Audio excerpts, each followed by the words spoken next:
j'avais absolument pas prévu de tourner cette vidéo maintenant, ce qui explique le fait que j'ai vraiment une tête de cul pour la deuxième vidéo d'affilée du coup, et que je suis en pyjama. J'ai eu la grippe toute la semaine. On est actuellement samedi, je suis malade depuis lundi.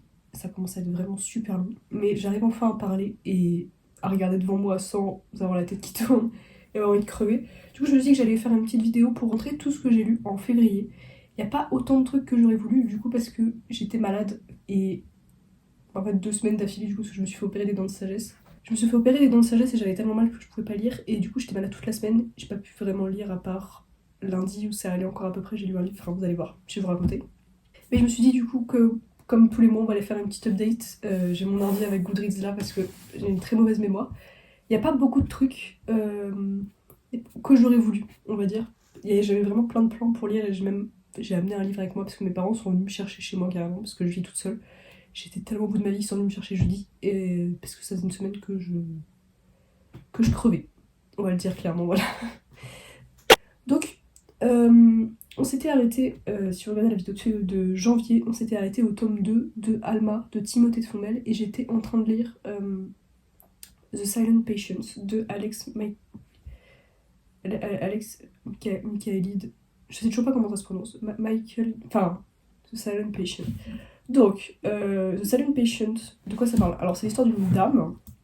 Alors, non, en fait, genre, c'est du point de vue d'un docteur qui est une sorte de psychothérapeute, une espèce de psychiatre, on sait pas vraiment, enfin je sais pas vraiment exactement ce qu'il fait parce que je n'y connais rien, mais voilà, donc c'est du point de vue d'un docteur et on apprend qu'il y a 5 ans il me semble, j'ai pas les livres avec moi du coup parce que je suis partie, enfin on m'a récupéré dans mon lit et on m'a mis dans la voiture et j'ai rien amené à part, du coup un livre que je n'ai pas encore commencé mais je vous parlerai à la fin. Donc on apprend qu'il y a 5 ans il y a une dame qui sans histoire apparente, elle a tiré, il me semble, 6 balles. Attendez, je vais vous lire le résumé en fait. Elle a tiré 6 balles dans la tête de son mari et elle n'a pas prononcé un mot depuis. Et là, elle est internée dans une sorte de. Je sais pas si c'est un institut ou. Ouais, 5 balles dans la tête de son mari. Je sais pas si c'est un institut, une sorte d'asile, enfin une sorte d'hôpital psychiatrique en fait.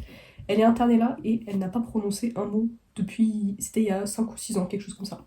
Et ce nouveau médecin, du coup, il se fait engager exprès dans cette clinique parce qu'il veut travailler avec cette femme et il est convaincu qu'il sera celui qui pourra la faire parler, en fait. On ne sait pas exactement pourquoi il a cette conviction, mais il est convaincu, il est mais persuadé, il dit je vais faire ça, je vais faire ça, je vais y arriver. Et il veut absolument réussir à être celui qui la fera parler. Et on suit à la fois son aventure à lui, donc qui arrive à la clinique, il apprend à connaître les gens, il fait ses premiers rendez-vous avec Alison, elle s'appelle, il me semble, la madame. Donc voilà, il devient docteur à la clinique. En parallèle, on suit l'histoire de quelqu'un, mais on ne sait pas exactement qui se fait tromper par sa femme et suit sa femme, qui le trompe, pendant qu'elle rencontre un autre homme. Voilà, c'est l'histoire, en gros. Et aussi en parallèle, on suit l'histoire de la femme. Je sais plus si c'est par son journal, du coup je l'ai lu il y a un mois. Je sais plus si c'est par son journal ou par son point de vue directement, mais elle écrit en gros dans un journal, oui, qu'il y a quelqu'un qui l'observe. Donc c'est la dame Alison, avant qu'elle tue son mari, en fait, elle écrit qu'elle est chez elle pendant que son mari travaille. Je sais plus si elle travaille pas ou quoi. Et il y a quelqu'un qui l'observe. Elle voit par la fenêtre un homme à l'arrêt de bus devant chez elle qui l'observe. Et elle le dit à son mari. Les gars, je suis désolée, je brille, ça me casse les couilles, c'est la lumière qui est super mauvaise. En fait, je suis censée travailler, je travaille d'ailleurs, mais mon cours de préhistoire commençait vraiment à ressembler beaucoup trop à de la biologie. Et ça m'a cassé les couilles, du coup j'ai dit, bah c'est pas grave, je filme une vidéo, je fais une petite pause. C'était ça, regarder Doctor House, donc voilà. Donc on suit ces 3 points de vue et on ne sait pas comment ils sont liés. Alors il y aura full spoiler du coup. Le plot twist en fait à la fin, c'est que la femme, en fait c'était le docteur qui se faisait tromper par sa femme et sa femme le trompait avec le mari d'Alison. Et en fait, du coup, il les a suivis et il a tué. C'est lui qui a tué le mari d'Alison et elle a été traumatisée par. C'est un peu compliqué de savoir pourquoi elle a été traumatisée, enfin bref, voilà. Et qu'en fait, il voulait la retrouver parce qu'il espérait. Enfin, je sais pas exactement, mais à la fin, en fait, elle le reconnaît. Elle reconnaît sa voix parce qu'elle n'a pas vu son visage. Et elle dit oui, il y avait un homme. Elle arrive enfin à parler, à lui expliquer l'histoire. Parce qu'elle sait pas que c'est lui en fait. Et elle lui dit oui, il y avait un homme, mais c'est pas moi qui ai tiré les 5 balles dans la tête de mon mari, c'est l'homme qui était devant chez moi, qui est rentré chez moi par effraction et qui a tiré. Et il est là en mode d'accord. Parce qu'il sait que c'est vrai, c'était lui en fait, on l'apprend. Et il sort et il va voir le directeur de la clinique et il dit C'est un cas désespéré, elle m'a raconté ça. Elle a dit qu'il y avait un homme, mais moi je pense pas que c'est vrai. Et le docteur, il est là en mode. Le directeur, il est là en mode. Oui, oui, vous avez raison, c'est vrai, c'est pas vrai, elle est en train de mentir parce qu'elle est folle. Et du coup, ils sont d'accord sur le fait qu'elle est en train de mentir et c'est bien elle qui a tué son mari et il faut qu'elle reste toute sa vie dans la clinique. Et c'est un petit peu la fin. Ah, du coup, le plot twist qui est un petit peu crazy que j'avais vu partout dans les reviews, c'était du coup que c'était lui le tueur. Et je vais pas vous mentir, ça m'a vraiment surpris. Et au moment où j'ai fini le livre, donc je l'ai fini, je l'ai fermé, j'étais en mode What? What the fuck? Qu'est-ce que je viens de lire en fait? Qu'est-ce que c'était que ça? Parce que c'est absolument fou le fait que tout le livre, on commence à prendre confiance avec le docteur, on est intrigué par les autres histoires qui se passent. Vous savez, je vous ai dit, il y a plusieurs histoires en même temps. Mais on est vraiment très très. Enfin, perso, j'étais assez investie dans l'histoire, j'étais en mode, mais j'espère qu'il va réussir à l'aider quoi. Enfin, s'il arrive à la faire parler et qu'après il fait sa petite enquête et tout, enfin, je trouvais ça grave stylé. Et quand on apprend qu'en fait c'était lui depuis le début, j'étais un petit peu choquée. Après, j'y ai pensé un petit peu, et après avoir réfléchi, en fait, je me suis rendu compte que le livre repose beaucoup trop sur le plot twist pour que ça soit vraiment une bonne histoire, j'ai trouvé. Parce que si on réfléchit, il n'y a pas d'autres intrigues, les personnages sont pas développés, il n'y a pas. Attendez, je vais vous lire directement ce que j'ai écrit. Hésite une semaine après la lecture, du coup dans ma revue sur Goodreads. Bon, une fois que le facteur de choc du plot twist est passé, j'ai beaucoup réfléchi et je trouvais que tout le livre reposait un peu trop, justement, sur le côté what the fuck du dénouement. On sent que l'auteur se frottait un peu trop les mains à guetter la réaction des lecteurs. C'est super à lire, j'adore un bon thriller de temps en temps, mais toute l'histoire menait au dénouement, il n'y avait rien d'autre, aucun personnage développé, aucune autre intrigue. Et surtout, l'absence de contexte pour tout. On ne sait rien du narrateur, on ne sait rien de sa victime, et avec la réflexion, je me dis que c'est sûrement la manière de l'auteur de montrer que le narrateur n'est pas très fiable. Mais le problème, c'est que ce genre de concept, c'est souvent hit or miss, et là pour le coup, c'était très sympa, mais ça reste plutôt un miss. J'ai mis 3 étoiles. Alors en fait, oui, je suis très d'accord avec moi-même d'il y a un mois. C'est-à-dire que le livre est très sympa si on prend que le plot twist, et s'il y avait eu un différent dénouement, peut-être que j'aurais eu une autre vue, parce que le livre est très agréable, mais une fois que t'arrives au plot twist, en fait, une fois que le choc est passé, voilà, je brille. Une fois que le choc est passé, t'es vraiment là en mode, c'est tout. Genre, c'est tout ce qui se passe. Il n'y a pas de. Il n'y a pas plus de. C'est tout. Et je trouve du coup c'est un petit peu dommage parce qu'il y a grave le potentiel. Enfin, l'histoire, et si tu lis juste le résumé, c'est absolument incroyable. Enfin, une dame qui a pas parlé et le docteur il veut la faire parler. Si c'était pas lui, enfin, je trouve que ça aurait pu être une sorte de thriller psychologique où en fait soit il tombe amoureux de sa patiente et du coup il veut la sauver, du coup il enquête. Enfin, il y avait plein de potentiel et je trouve que le fait que ça soit le tueur, ça a un petit peu cassé toutes les bonnes idées que j'avais en tête, un petit peu. Après, je suis pas l'auteur, donc. Enfin voilà, mais je sais pas si vous voyez ce que je veux dire. J'espère que vous voyez. Je trouve qu'il y avait énormément de potentiel, mais le plot twist était très choquant. Et sur le coup, j'étais vraiment investie, j'étais en mode waouh! Mais avec le recul, ça m'a paru un petit peu facile en fait. Je trouvais qu'il était un petit peu en mode ça va faire des clics. Enfin, je sais pas quand a été écrit le livre, donc j'imagine qu'il a pas fait ça pour les clics de BookTok ou quoi. Quand est-ce qu'il a été écrit le livre? Désolée si ma voix est un petit peu bizarre, je suis vraiment un petit peu bien en 2019. Je sais pas si c'est la première édition de ce livre ou quoi. Ah ouais, 2019. Donc c'était, il me semble, un petit peu avant BookTok, je suis pas sur les réseaux sociaux, je sais pas. Mais voilà. Très sympa à lire, mais je le relirai pas. Et je le conseillerais peut-être à des gens qui. Enfin, peut-être que j'ai lu beaucoup trop de thrillers en fait, et que du coup je suis un petit peu là en mode. C'est tout. Mais ça m'a paru un petit peu facile. Je trouve qu'il y avait beaucoup de choses qui auraient pu se passer, qui du coup se sont pas passées parce que le livre était assez court et c'est réduit à ce plot twist, était là en mode. Ah, c'est comme quand vous regardez Le Silence des Agneaux et que la meuf elle toque direct chez le tueur et que t'es là en mode mais t'es conne. Bah là c'est pareil, genre, enfin, en plus il est pas puni à la fin, il est rien. Si en fait il s'était trahi et qu'ils avaient compris que c'était lui et que du coup elle aurait été. Attendez, j'ai une mèche qui s'est débouclée. Enfin, à la rigueur, enfin voilà, mais là le fait qu'à la fin il reste juste docteur en mode bon, voilà, j'étais là en mode. Enfin bref, voilà. Et donc je l'ai fini toute fin janvier. Mais du coup, je l'ai fini le lendemain en fait de la vidéo que j'avais postée, du coup, bah, je voulais vous en parler. Et après ça, j'ai enchaîné avec 4 sœurs de Malika Ferjouk. J'avais acheté l'intégrale, il est magnifique. Enfin, il est magnifique. Je l'adore. Mais je l'ai pas avec moi, du coup, il est long. Cette série, donc ça s'appelle 4 sœurs. Mais c'est un peu la tagline, un peu, c'est comme les 3 mousquetaires qui étaient 4, les 4 sœurs étaient 5. En fait, ça raconte l'histoire de 5 sœurs, les 5 sœurs Verdelaine. Ça s'appelle 4 sœurs parce qu'il y a 4 tomes pour 4 des sœurs. Il n'y en a pas un, il n'y en a pas pour la plus vieille. Vous comprenez pourquoi en fait si vous lisez les livres en fait, parce que son histoire est racontée à travers le point de vue de ses sœurs en fait. Donc les sœurs Verdelaine, elles vivent dans une grande maison qui s'appelle la Ville Hervé. Phil, V-I-L-L apostrophe Hervé le prénom. Parce que je sais plus, c'est nommé après leur grand-père, je pense. Ou arrière-grand-père, quelque chose comme ça. En fait, leurs parents sont morts dans un accident de voiture il y a 2 ans avant les événements. Donc ça a été écrit au début des années 2000, et j'imagine que ça se passe à peu près à ce moment-là aussi. Donc il n'y a pas genre les réseaux sociaux, il y a pas vraiment de marqueur de temps, mais c'est assez marqué début des années 2000, je trouve. Enfin, dans le vocabulaire et tout qui est employé, c'est assez marqué. Enfin, moi, c'est quelque chose qui me plaît, mais enfin, faut le savoir avant de le lire, quoi. Elles ont, il me semble, et je pourrais être à peu près pas précise, mais elles ont quelque chose genre 7, 13, non, 7 ans, 11 ans, 13 ans, 16 ans et 23 ans, il me semble. Et donc on suit leurs histoires et on suit leur vie en fait. Et ça raconte toute, ça raconte leur histoire à travers une année. Donc, il y a par exemple l'automne, c'est le premier tome, c'est Enid, c'est la toute petite. Après le deuxième, l'hiver, c'est Hortense, celle qui a 11 ans, et qui tient un journal. Et en fait, quand j'étais petite, je trouvais, ça m'a vraiment paru évident à ma relecture, parce que c'est des livres que je lisais beaucoup quand j'étais petite. Ça m'a vraiment paru évident du coup, mais en fait, Hortense tient un journal, et c'est un peu comme si elle racontait l'histoire de ses sœurs, en fait.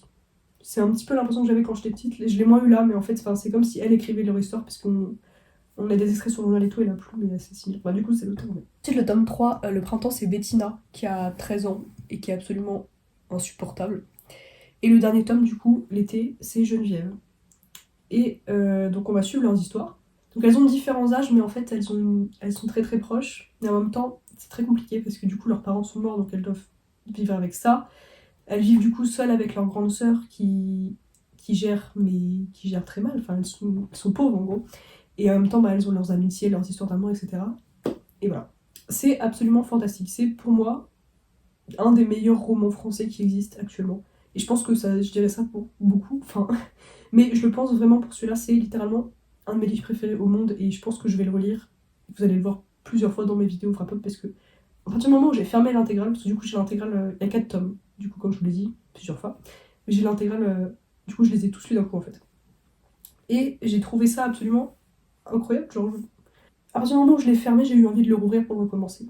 Je sais pas comment vous expliquer exactement qu'est-ce qu'il y a dans ce livre qui le rend si... Je dois lire ma review en fait.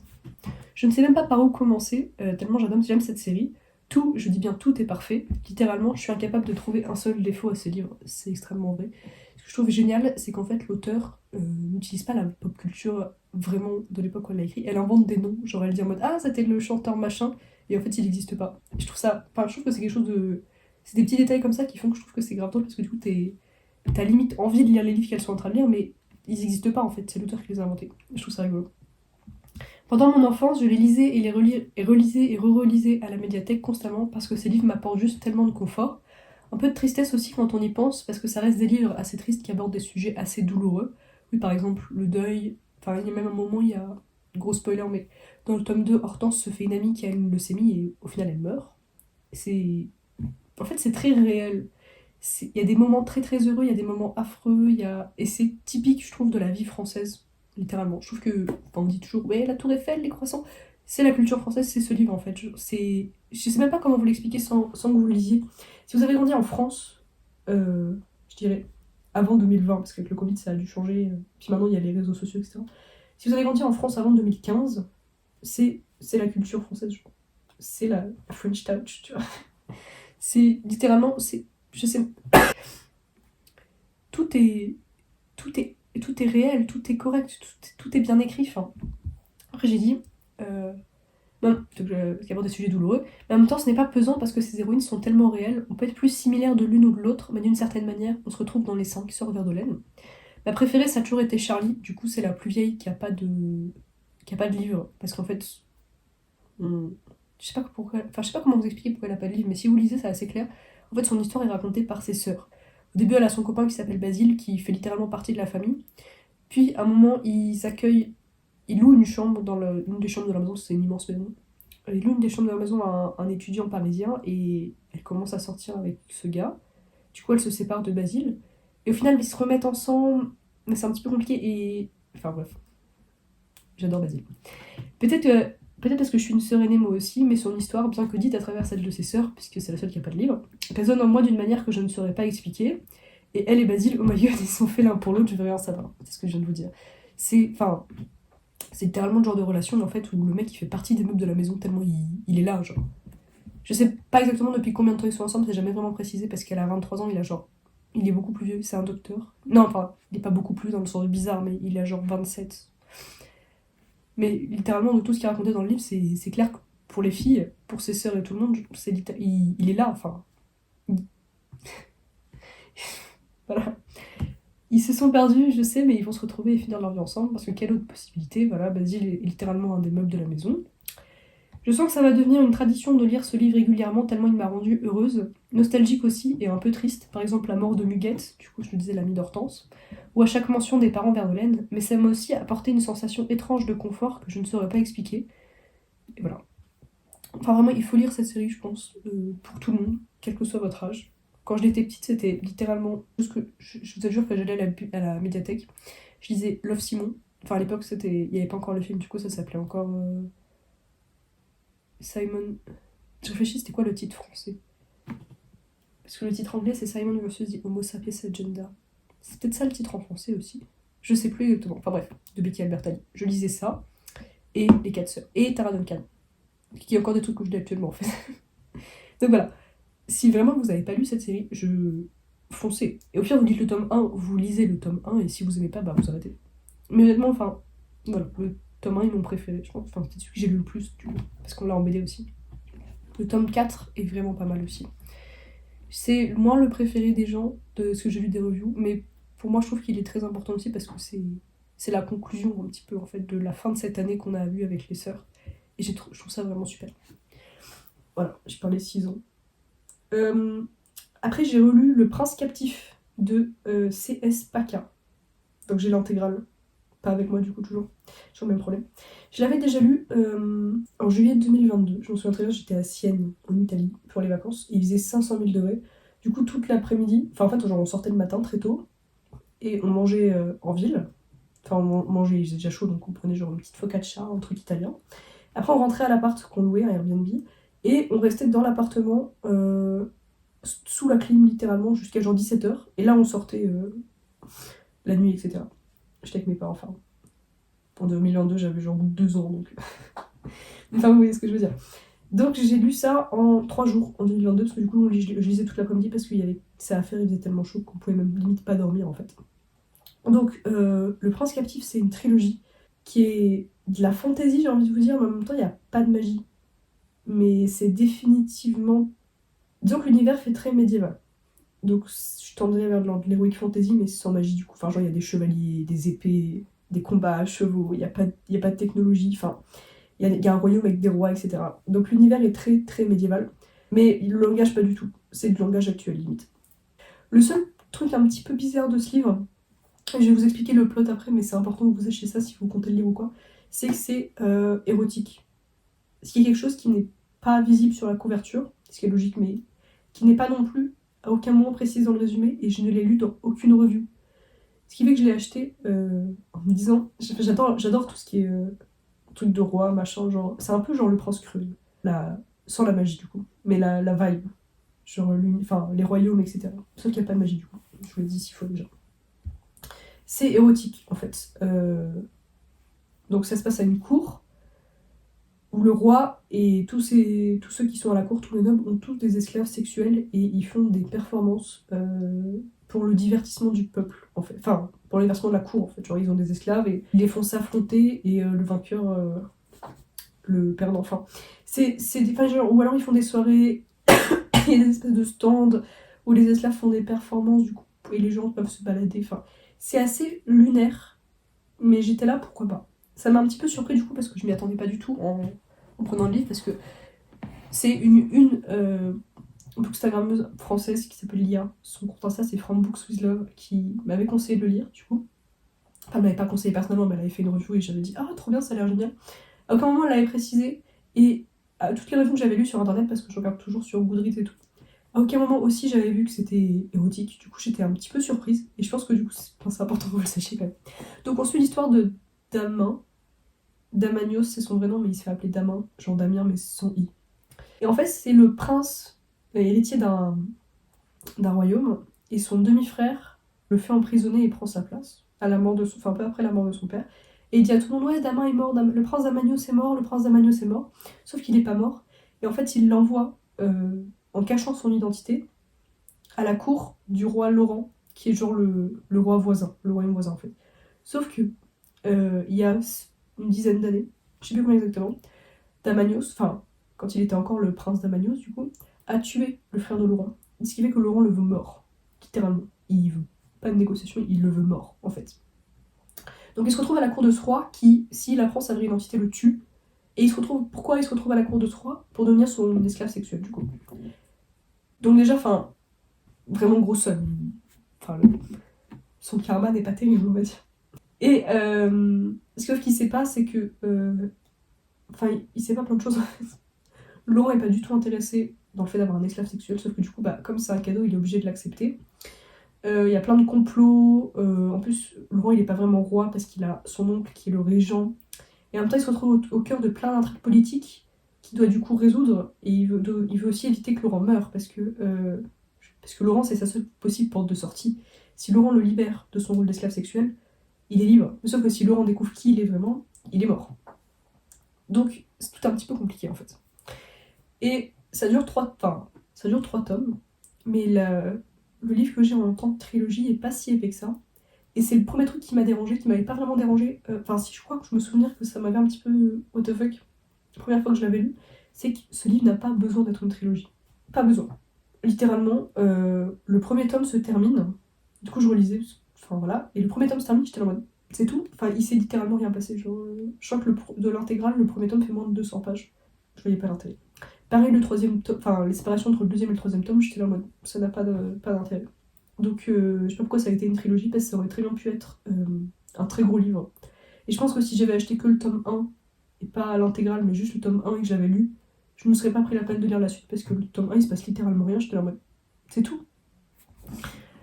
Donc voilà, je peux vous lire ma review d'il y a 2 ans. Là, j'avais fait des petits tirés, en fait. Donc, ce livre a brisé mon cœur avant de le réparer. Les personnages sont parmi les meilleurs que j'ai jamais lus. Alors ça, j'ai de nouvelles notes dessus. Voilà. Notes de lecture diverses. J'adore Emmerich, en fait non. C'est toujours vrai, mais en fait à la fin, il y a un petit détail que j'avais pas vu, je vous expliquerai après, qui m'a fait chercher directement. J'ai fermé mon livre, j'ai même pas fini mon chapitre, et j'ai directement été sur AO3 pour lire des fanfictions. Tellement j'avais envie de chialer. Après il y a Nikes, je le hais, en fait non, je l'aime bien. Pareil, enfin, c'est plus compliqué. Après j'ai noté qu'il y avait beaucoup de réparties et d'humour qui était assez sympa. Et ça m'a moins paru évident la deuxième fois, je trouvais que c'était un petit peu en fait faible sur le point de vue de l'écriture. On va parler après. C'est plein de sexe, je pensais que ce serait rempli de combats, je m'attendais pas à de l'heroic fantasy, enfin vraiment l'heroic fantasy comme je l'ai dit, l'érotique fantasy pardon, y a pas de magie. Mais c'est génial quand même, et oh my god la fin m'a pas surpris de fou là. Bref, lisez ce livre, aimez-le, annotez-le, enfin voilà. Et donc j'ai dit, pour ma deuxième lecture du coup que j'ai dit là, ça résume assez bien mes pensées. Once again, je suis tombée amoureuse d'Emeric, puis il m'a brisé le cœur, et il m'a encore plus brisé par la suite. Alors Emeric, c'est un mec, au début t'es là en mode, oh il est trop mignon, et après il devient en couple, il se met en couple avec un autre gars, parce que du coup, ils sont tous gays. C'est important à préciser aussi. Ils sont tous gays pour une raison que j'ignore. Si, ils disent qu'en fait, en gros, les relations hétérosexuelles, en fait, tu risques d'avoir un bâtard, vu qu'ils sont tout le temps en train de ken avec tout le monde, en fait. Tu risques d'avoir des enfants, et du coup, c'est pas cool. Du coup, ils sont vachement plus pour les gays, enfin, pour les relations homosexuelles, on va dire. Du coup, par exemple, toutes les femmes, elles ont des esclaves qui sont des femmes, et tous les hommes ont des esclaves qui sont des hommes. Mais au-delà de ça, j'ai l'impression qu'ils sont tous... même les soldats, ils étaient pas obligés, mais ils étaient tous en train de ken, enfin... Bref.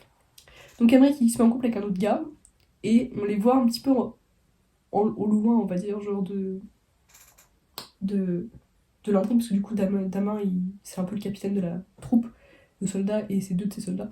Donc on les voit un peu, on est là en mode ah ils sont trop mignons. Et après on apprend que Emmerich est un traître. Ça m'a brisé le cœur parce que moi Emmerich je m'étais très attachée à lui, mais je pensais qu'il avait énormément de potentiel d'être un bon personnage et surtout j'avais complètement oublié sa trahison de ma première lecture. Ça m'était totalement sorti de la tête, ce qui fait que j'étais vraiment là en mode ah, je sais pas pourquoi j'avais oublié, parce qu'en plus, c'est assez important dans l'intrigue, enfin bref, voilà. Et du coup, son petit mec a le cœur brisé, et ils prévoient tous de lyncher Emmerich. Ce que j'aurais fait aussi à leur place, parce que c'est vraiment un petit fils de pute. Et au final, à la fin, alors qu'ils allaient le tuer ou je sais plus quoi, genre on apprend qu'Emmerich s'est suicidé, et juste avant, il a écrit une petite note où il dit pardon au gars à qui il a brisé le cœur en mode je t'aimais vraiment en fait. Du coup, j'ai chialé. Et c'est à ce moment-là que j'ai cherché des fanfictions pour trouver des fins alternatives à leur histoire parce que j'étais vraiment au bout de ma vie. Alors après, j'ai surtout insisté dans ma review du coup sur le fait que ça n'avait pas besoin d'être une trilogie et je maintiens ce fait. Et aussi par rapport à Nicaise, en fait, c'est genre une espèce de petit con, littéralement. On a envie de le gifler pendant peut-être les 2 premiers tomes du livre, où en fait il est genre le petit protégé de l'oncle, parce que du coup l'oncle de Laurent il prend que des mignons qui sont des mignons, du coup c'est comme ça qu'ils appellent les esclaves sexuels, qui sont vraiment très très jeunes, mais genre vraiment très très très jeunes, genre je crois que Nicaise il a genre 13 ans, tu vois. Et Nicaise il est persuadé que si il fait tout ce que l'oncle lui dit, l'oncle le rejettera pas quand il sera trop vieux, parce que du coup c'est ce qu'il fait, il garde que des petits enfants. C'est un petit peu bizarre, mais enfin, c'est pas le truc le plus bizarre qui se passe dans cet univers, j'ai envie de vous dire. Et du coup, il se montre un petit peu comme un fils de pute absolu, il espionne Laurent, etc. Tout ça dans l'espoir de rester dans les bonnes grâces de son oncle. Et en fait, dans le dernier tome, on apprend que en fait, Nicaise essayait de faire tout ce qu'il pouvait pour que son oncle ne tue pas Laurent. Parce que enfin, il y avait plein de complots, etc. Et au final, Nicaise a été trop loin et Laurent reçoit un colis avec sa tête, en mode. Avec la tête de Nicaise, en mode. Il a essayé de te défendre et voilà. Donc j'étais un petit peu en mode. Ah, parce qu'on se rend compte qu'en fait, il s'est montré tellement chiant parce qu'il voulait aider Laurent. En fait, limite, t'as envie de relire juste pour ça le livre en mode. Et relire toutes les interactions entre Laurent et Nicaise en mode qu'est-ce qu'il a essayé vraiment de lui dire, qu'est-ce qu'il a essayé de faire passer comme message que Laurent n'a pas compris. C'était le truc assez intéressant. Est-ce que je recommande vraiment cette série? Je sais pas. Parce que la plume est pas folle et j'avais bien aimé la première fois, mais en fait, je trouve qu'on n'apprend pas à connaître les personnages.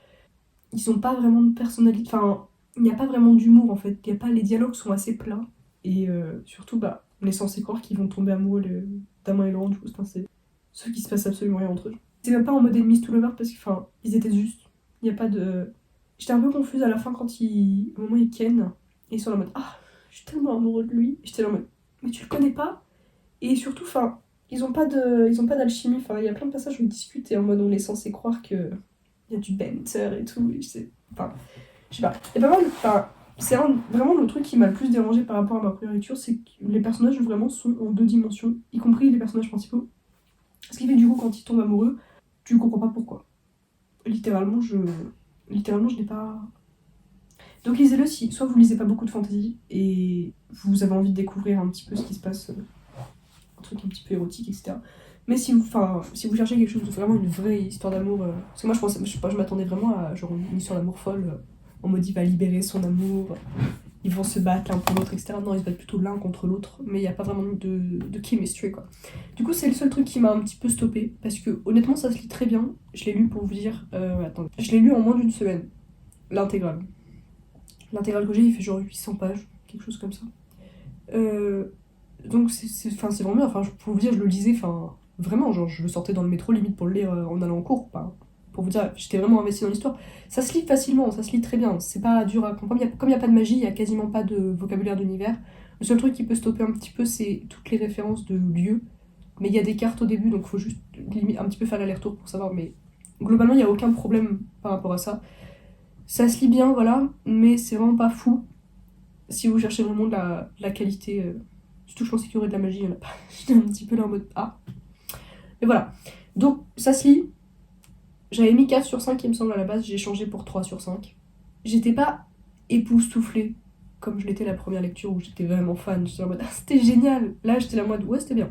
Il y a un peu d'humour, il y a 2-3 passages qui vous font un petit peu en mode il y a pas mal d'amour mais en fait limite du coup Emric et son gars je sais plus son nom. Il y a plus de chemistry que Laurent et Damien qui sont quand même le couple principal. L'action est pas mal. Il y a vraiment 2-3 passages qui sont pas mal. Il y a un passage où Laurent et Damien il faisait semblant de ken. Parce que du coup c'est son esclave sexuel donc ils sont censés mais il part parce que Laurent est traumatisé. Enfin bref. C'est une autre histoire. Ils prennent une chambre d'hôtel et en fait là ils complotent. En mode ils font semblant de ken, mais ceux qu'en fait ils sont en train de faire d'autres trucs. Ouais, je sais plus, ils sortent de la chambre carrément, genre les gens pensent qu'ils sont dans la chambre, mais en fait ils sont ailleurs. Et en fait ils se retrouvent par exemple, ils se retrouvent à devoir se cacher et ils sont sur le balcon. Et ça, ce passage par exemple, il y a des scènes comme ça où j'étais vraiment investie, où encore ils se déguisent et Laurent fait semblant que c'est lui, l'esclave sexuel de Damin, qui fait semblant d'être un marchand, etc. Enfin, il y a des scènes où j'étais vraiment investie, il y a des batailles où je tournais les pages, etc. Mais c'est un bon moment. Est-ce que c'est quelque chose. Est-ce que je le relirai une troisième fois? Je sais pas. Peut-être dans plusieurs années. Est-ce que je le recommanderais à des gens? Oui, mais ça dépend qui du coup. Globalement, c'est pas mal. Est-ce que c'est fou? Non. Après ça, j'ai lu Lessons in Chemistry de Bonnie Garmus. Alors, j'ai trouvé sur Vinted pour genre 2€, du coup je l'ai acheté, mais je ne savais pas vraiment de quoi parler ce livre. Et j'avais assez peur que ça soit une histoire d'amour quand je l'ai commencé, parce que ça commence vraiment comme une histoire d'amour, littéralement. Sauf que bam, gros spoil, le gars meurt. Et en fait la madame se retrouve toute seule et enceinte dans les années 60, donc c'est vraiment la grosse stuff. C'est pas mal, j'ai honnêtement bien aimé ce livre en fait. J'étais un petit peu surprise parce que je m'attendais pas à l'apprécier autant quand je l'ai commencé. J'avais lu tellement de reviews négatives, notamment juste avant de le commencer, en mode ah, tu sais, le genre de review qui commence par j'aurais tellement aimé ce livre, mais. Et du coup, j'étais là en mode ah, parce que je l'avais dans les mains en fait. J'allais le commencer, j'étais en mode ah mince. Surtout que c'était. Enfin, les quelques reviews que j'avais lues, c'était des gens dont je. Enfin, qui m'avaient pas déçu par le passé, quoi. Du coup, j'avais un petit peu peur. Mais en fait, j'ai beaucoup aimé ce livre. Je suis très contente de l'avoir lu. Je trouvais que ça promettait beaucoup de choses par rapport au féminisme et au discours sur les droits des femmes à l'époque, ça se passe dans les années 60, etc. La place des femmes dans la science. J'ai toujours peur de lire des livres sur la science parce que je ne suis pas du tout scientifique.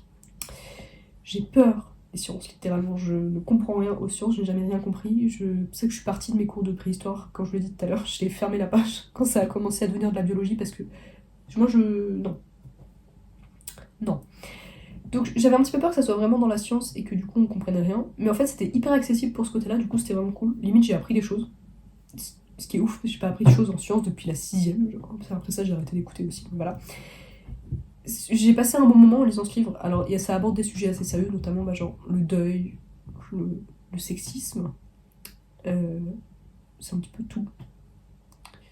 De quoi ça parle? Alors en fait c'est l'histoire d'une dame qui va absolument devenir une scientifique. Enfin qui est une scientifique, sauf qu'elle n'est pas respectée pour son travail. Et en fait, elle commence à sortir avec un scientifique très très très réputé dans son laboratoire, qui est genre super connu. Du coup, les gens la respectent. Et ce mec meurt, comme je viens de vous le dire. Elle est très triste, machin. Et elle se rend compte qu'elle est enceinte. Et comme elle n'a plus la réputation de ce scientifique pour la protéger, elle est virée de son laboratoire. Du coup, elle se retrouve sans travail et enceinte, et sans mari, en 1960. Du coup, c'est pas ouf. C'est vraiment pas terrible, même. Et donc elle va essayer de bounce back, enfin je sais pas comment dire, de rebondir en fait dans la vie pour arriver à élever sa fille et à devenir une scientifique qui est toujours son rêve. Donc en fait ça s'appelle Lessons in Chemistry parce qu'elle est engagée pour animer une émission culinaire où en fait elle va en profiter pour donner des leçons de féminisme. Enfin, en gros elle va dire aux femmes vous pouvez faire ce que vous voulez. Elle leur explique en gros ah bah si vous faites ça la réaction chimique c'est ça en cuisinant. Donc en fait les femmes apprennent plein de choses etc. C'est un petit peu ça le côté féministe du livre en fait, c'est genre en mode. En fait, j'étais vraiment pas convaincue à la base. Je trouvais que j'avais peur que ça soit vraiment en mode corny, en mode cliché cucu un petit peu. Mais ça va, l'écriture c'était assez bien écrit, honnêtement. Honnêtement, c'était. Enfin, voilà. Est-ce que je le relirais? Non, je pense pas. Est-ce que je le conseillerais? Oui, par contre. C'était très sympa. Et j'étais investie du début à la fin, littéralement. Je l'ai lu. J'ai lu dans le train, je crois d'ailleurs. Quand je suis revenue me faire torturer de la bouche la semaine dernière. Je sais pas si je vous ai raconté ou pas. Je suis tombée dans les pommes pendant mon opération des dents de sagesse. Après, c'est même pas la douleur, c'est juste que je suis une tapette. Ça m'a pas fait mal. Le mec était super gentil, il m'a expliqué, il m'a dit ah là je te fais une piqûre, ça fait ça, machin, tout ça. Ça a duré 20 minutes max. Je me suis relevée sur le siège, il m'a dit ça va. J'étais là, j'ai un petit peu la tête qui tourne. Je tombais pas. Pourquoi je disais ça? Je sais plus. Oui, donc je l'ai lu dans le train en une traite et j'étais vraiment. Enfin, franchement, c'est un bon livre. C'est juste que je trouve qu'il promettait beaucoup de choses et au final, ça a pas. Ça a pas délivré toutes les choses que ça promettait de délivrer. Mais honnêtement, je sais pas pourquoi je savais pas de faire ça, mes cheveux, parce qu'en fait, ils sont tout doux. Je viens de les laver, je suis désolée, c'est super bizarre. J'ai passé un bon moment en le lisant. Donc, c'est un petit peu tout ce qu'on demande dans un livre en général. Vraiment, j'ai passé un bon moment. Je me suis vraiment amusée. Enfin, c'est bien écrit, c'est drôle par moments, c'est attachant, tu t'attaches au personnage, t'apprends à les connaître, etc.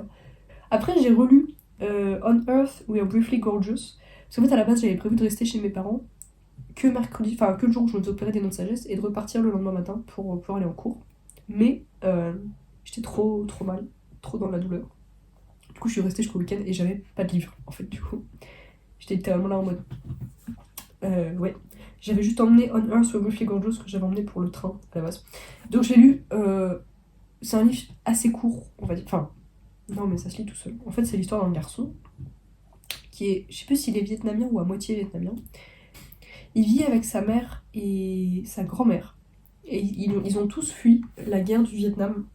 Donc ça se passe, je sais plus en quelle année. Je sais plus. Enfin, en fait, c'est limite autobiographique, enfin, c'est implicite. En fait, ce garçon, il a écrit une lettre en anglais, du coup, à sa mère qui est analphabète, qui parle pas anglais, de toute façon, sait pas lire. Donc, il lui écrit cette lettre qu'elle ne lira jamais. Et voilà, c'est l'idée en fait. Alors, c'est un livre qui m'a énormément touchée, je l'avais déjà lu en septembre 2023. Je viens de voir sur Google. Non, attends, si. Ouais. Oui, j'avais lu en septembre 2023, donc ça faisait très longtemps.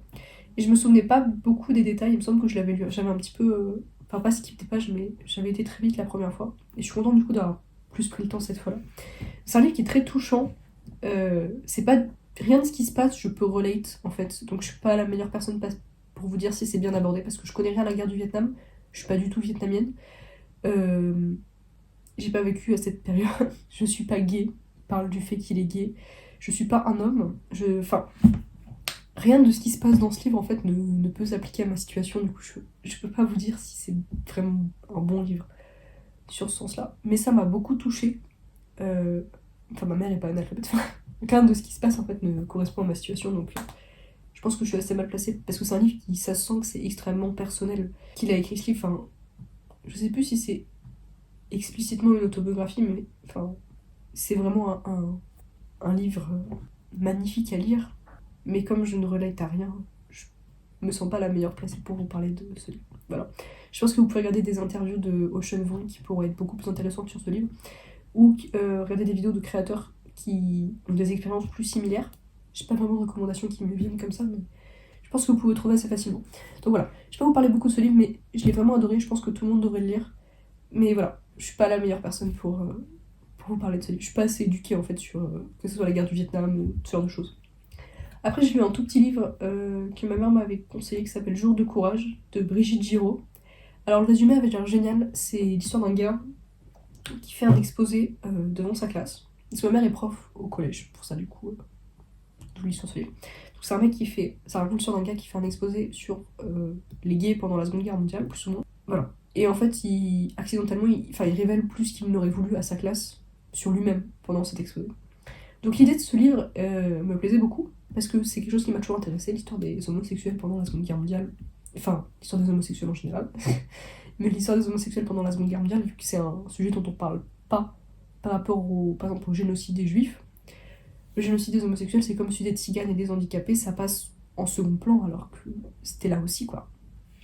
Donc dans l'idée, j'étais très intéressée de lire ce livre, j'avais très envie. Donc je l'ai passé, j'ai lu du coup parce que j'avais rien à lire. Et j'aurais vraiment aimé l'adorer, mais en fait l'histoire n'avait pas de sens. J'ai pas compris ce que j'ai lu. Je vais être très honnête avec vous. Je sais pas si la plume était pas pour moi. Je saurais même pas vous dire pourquoi, mais j'ai rien compris.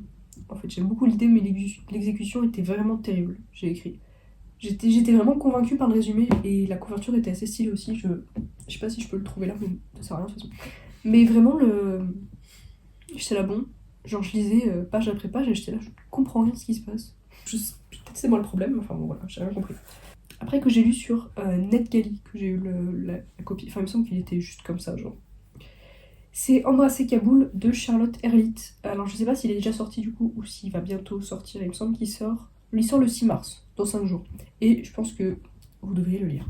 Alors de quoi ça parle? Ça parle d'Elisabeth, qui est bretonne, qui épouse un homme qui s'appelle Naïm Khan, qui est un prince afghan.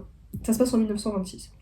Et en fait, je ne connais pas grand-chose à la situation des femmes en Afghanistan, mais ça a fait des...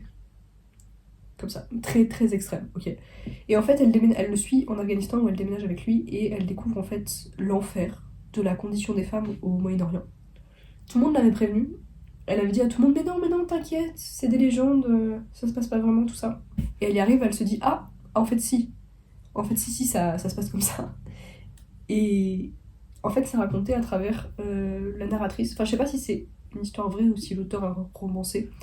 Mais en gros, l'auteur a récupéré des documents chez le petit-fils, il me semble, d'Elisabeth, du coup, qui voulait absolument que l'histoire de sa grand-mère soit racontée, et en fait elle étudie les documents et c'est comme ça qu'elle raconte l'histoire en fait. Alors c'est un livre du coup qui m'a beaucoup touchée. J'étais un petit peu sceptique au début de l'alternance des points de vue, parce que du coup on alterne entre l'auteur qui, du coup, à la première personne qui dit je machin machin, elle dit j'ai été chez, il s'appelle Mohamed ou quelque chose comme ça, le petit-fils. Non, pas Mohamed, mais un prénom, je sais plus. Ouais, elle dit j'ai été chez lui, j'ai récupéré les boîtes, et en regardant les boîtes, j'ai vu des photos, machin. Donc j'étais un peu là en mode. Et après, direct, on était, ça m'était marqué Saint-Malo 1926, Elisabeth, machin, machin. Donc j'étais un petit peu confuse pour les premières pages. Au final, j'étais vraiment happée dans l'histoire, littéralement déjà. Ce qui m'a vraiment fasciné, c'est les personnages sont très très bien écrits. Je trouvais que la plume était vraiment belle, ce qui n'est pas quelque chose que je dis souvent, en fait. Mais là, je trouvais que l'écriture était belle. Les manières dont les paysages sont décrits, la manière dont tout est décrit, en fait, c'était vraiment, vraiment beau. Donc voilà, je pense que vous devriez le lire. Après, j'ai lu en une journée, alors j'ai très peu de souvenirs parce que j'ai commencé à être malade. J'ai lu Dawn and Dusted de Lila Sage. Pareil, je l'ai eu sur NetGalley. Il sort le 5, c'est dans 4 jours. C'est une romance très typique de cow-boy. J'adore j'adore les romances de cow-boy. D'habitude, je préfère les romances gays. Je suis un Brokeback Mountain, mais celle-là m'a plu aussi. Donc en gros, c'est une fille qui était une championne de barrel racing. Je sais exactement ce que c'est la course de chevaux, je crois. Elle a un accident et elle rentre chez ses parents, enfin chez son père parce que sa maman est morte. Et, en fait, elle retrouve tout le monde en fait. Elle vient de se séparer de son ex machin et elle commence à ressentir une sorte de tension avec le meilleur ami de son frère. J'adore le meilleur ami de son frère. C'est littéralement une de mes tropes préférées. J'ai beaucoup aimé ce livre. J'avoue que j'ai eu du mal avec les scènes de sexe parce que du coup, je l'ai lu en français et j'ai toujours un peu du mal avec les scènes de sexe en français, c'était un petit peu cringe. Mais je pense que si j'avais lu en anglais, j'aurais cringe un petit peu aussi parce que c'était vraiment un petit peu en mode. Oula! J'étais vraiment un petit peu en mode. Recul.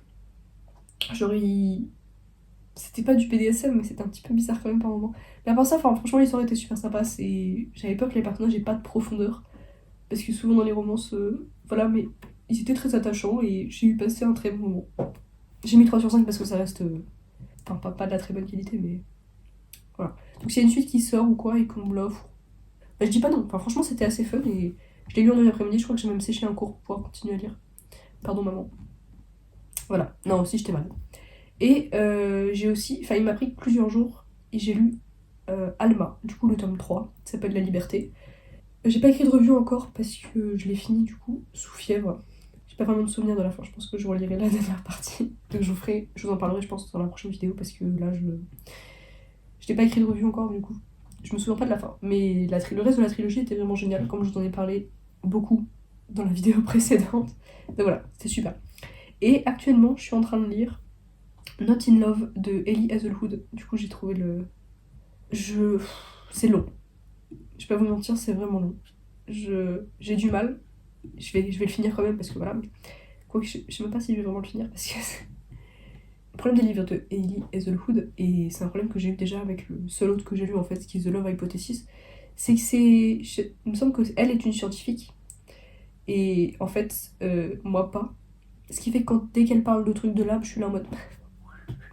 Donc, souvent ces personnages, enfin, souvent c'est des grands scientifiques, je trouve génial parce qu'elle elle met des femmes à des positions de pouvoir, et je trouve que enfin, c'est génial.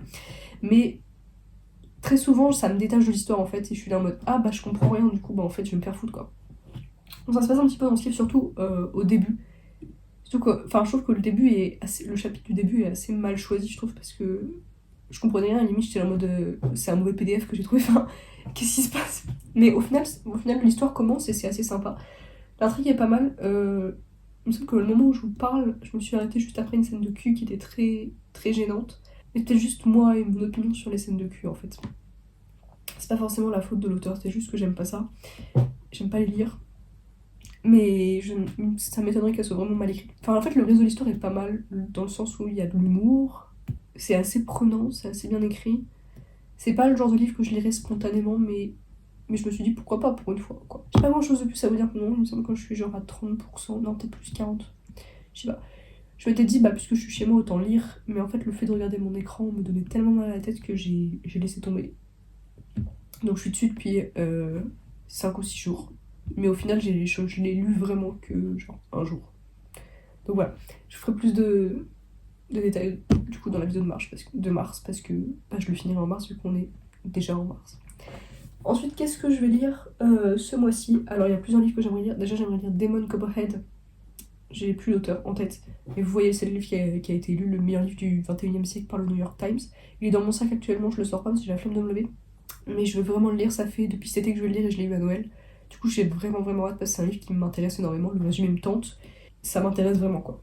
Du coup, je pense que je vais le lire. Il est assez massif, du coup, c'est possible que je lise pas beaucoup d'autres trucs ce mois-ci. Mais j'aimerais aussi lire Blue Sisters de Coco Mellors. J'ai lu Cléopâtra et une Frankenstein en 2023, été 2023. J'ai adoré. Littéralement, enfin, très très beau livre. J'ai pas beaucoup de souvenirs, je vous avoue, parce que du coup, c'était il y a 2 ans. Mais je l'ai vraiment aimé, du coup, j'ai vraiment hâte de lire Blue Sisters. Et j'ai aussi acheté. Attendez, je vais vous dire l'auteur tout de suite. Hello Beautiful de Anne Napolitano. C'est aussi un livre sur des sœurs. Étant moi-même une sœur, pas une nonne. Enfin, ça m'intéresse du coup. Donc je vais lire ça et j'aimerais aussi après qu'est-ce que j'ai acheté How to Kill Your Family. J'ai pas l'auteur non plus. De Bella Macchi. Voilà, c'est ce que j'aimerais lire ce mois-ci. Et j'ai téléchargé pas mal de livres. Je les ai pas en tête là du coup. Attends, peut-être que je peux les avoir là en fait. Non, je l'ai pas là. Donc voilà. Tout ce qui va se passer. J'ai téléchargé pas mal de romances du coup parce que je me suis rendu compte que j'ai pas mal de retard sur mes contemporains niveau romance. Et voilà, c'est tout pour aujourd'hui. J'espère que vous avez apprécié de me voir à l'état de la mort pour la 2e semaine d'affilée. Je sais pas si c'est vraiment bon pour mon empreinte digitale tout ça. Si j'ai un employeur plus tard qui voit ces vidéos et qui se dit mais c'est qui cette clocharde? Je suis désolée monsieur ou madame. Je peux être très présentable, comme vous pouvez le voir dans d'autres vidéos où je suis en bien meilleur état, mais j'aime bien poster de manière consistante. Et souvent, ça implique certains sacrifices par rapport à l'image personnelle. Ouais. Donc voilà. Mais voilà. Après, je vais regarder Doctor House parce que c'est un petit peu le feu. Et c'est un petit peu tout pour aujourd'hui. Voilà. J'espère que ça vous a plu. Cette vidéo est super longue, je suis désolée. Ça a très mal commencé quand j'ai parlé un quart d'heure de Silent Patient pour commencer la vidéo. Mais voilà. On se voit la semaine prochaine.